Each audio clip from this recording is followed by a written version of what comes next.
Dans la série des timbres sur l'histoire de France, la Poste célèbre ici l'expédition d'Égypte de 1798.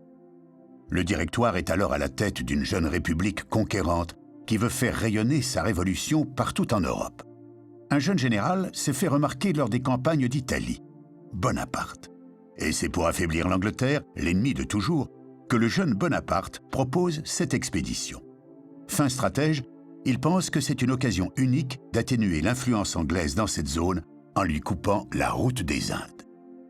Avec Bonaparte, embarquent de nombreux savants et artistes, mais surtout 50 000 soldats.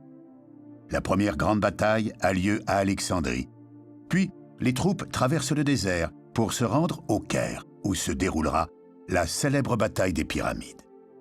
Tandis que les Anglais promettent aux Français de trouver au pied des pyramides leur tombeau, Bonaparte, dont la verve est légendaire, déclame à ses troupes « Soldats, songez que du haut de ces pyramides, 40 siècles d'histoire vous contemplent. » L'expérience et le talent des généraux français offrent à la France une victoire précieuse et symbolique.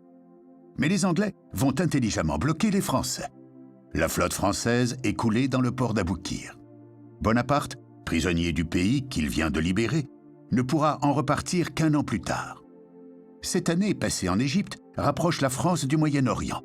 Bonaparte réorganise l'administration égyptienne, mais également et surtout la Commission des sciences et des arts, embarquée pour l'expédition, va étudier la culture et le passé de ce grand pays, répertorier, inventorier, voire découvrir des trésors comme la pierre de Rosette, qui permettra le déchiffrement des hiéroglyphes par le français Champollion 23 ans plus tard.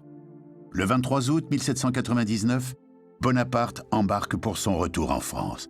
L'aventure égyptienne est finie. Une autre va bientôt commencer.